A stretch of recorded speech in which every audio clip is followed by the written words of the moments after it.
क्या आप जानते हैं कि गौतम बुद्ध ने एक ऐसा ध्यान बताया था जो केवल नाभि पर केंद्रित होता है?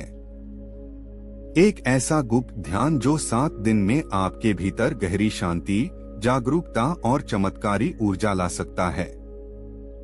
आज हम जानेंगे बुद्ध का वह नाभि ध्यान जो प्राचीन पाली ग्रंथों में संक्षेप में छिपा हुआ है। गौतम बुद्ध की साधना की झलक। सिद्धार्थ ने जब घर छोड़ा तो वे केवल एक सत्य की खोज में थे। दुख क्यों है और इसका अंत कैसे हो? सालों तक कठिन तपस्या करने के बाद जब वे बोधिवृक्ष के नीचे बैठे तो उन्होंने शरीर और श्वास की गहराई में उतरना शुरू किया। यहीं से जन्म हुआ विपश्यना का देखना, जानना, स्वीकारना।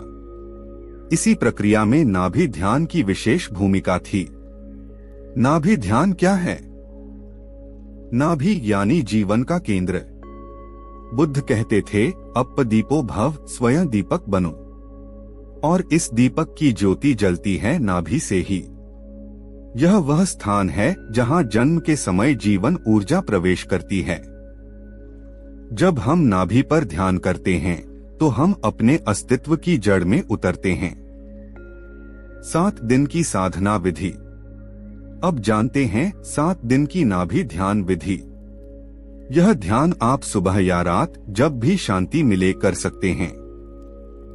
समय दिन में 20 मिनट। स्थान शांत, स्वच्छ, बिना विघ्न के। स्टेप 1, मौन आसन। पद्मासन या सुखासन में बैठें। पीठ सीधी, आंखें बंद। स्टेप 2, श्वास की अनुभूति। ध्यान दें कि श्वास अंदर जा रही है, बाहर आ रही है। लेकिन इस बार श्वास का अनुभव नाभि क्षेत्र पर करें। स्टेप 3, नाभि का कंपन अनुभव करें।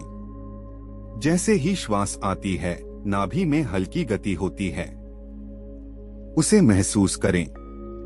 हर श्वास के साथ नाभि में ऊर्जा का हल्का कंपन। यही कंपन चमत्कार। नाभि पर ध्यान करते हुए मन ही मन बोलें, बुद्धं शरणं गच्छामि।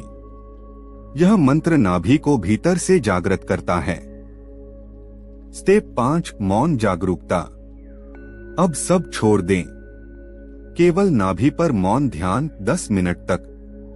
यदि विचार आए उन्हें न रोकें, बस लौटें नाभि की ओर।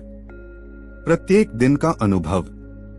दिन 1, शरीर में हल्कापन महसूस होगा। नाभि क्षेत्र में गर्माहट आने लगेगी। दिन 2, भीतर गहरी शांति, जैसे किसी पुराने भय से छुटकारा। दिन 3, आपके निर्णय लेने की शक्ति मजबूत होगी। पेट की कार्यप्रणाली सुधरेगी। दिन 4, अचानक जीवन में रुकी हुई ऊर्जा बहने लगेगी। दिन 5, क्रोध, चिंता और मानसिक थकावट कम हो जाएगी। लोग कहेंगे तुम कुछ बदल गए हो। दिन 6, आपका ध्यान स्थिर होगा। साधारण चीजों में भी दिव्यता दिखेगी। दिन 7, भीतर से एक प्रकाश बहेगा, जैसे बुद्ध स्वयं आपके भीतर बोल रहे हों, जागो, समय आ गया है। चेतावनियां और सुझाव। यह ध्यान गुप्त है। इसका अर्थ यह नहीं कि इसे छुपाना है, बल्कि यह केवल अनुभव से समझा जा सकता है। कृपया इसे खेल या जल्दी परिणाम पाने का साधन ना समझें। यह 7 दिन एक प्रयोग है, प्रयोग आत्मा से। यदि आप किसी मानसिक रोग से पीड़ित हैं तो पहले योग चिकित्सक से परामर्श लें। निष्कर्ष और प्रेरणा। बुद्ध का ध्यान कोई चमत्कार नहीं करता, वह आपको चमत्कार में बदल देता है।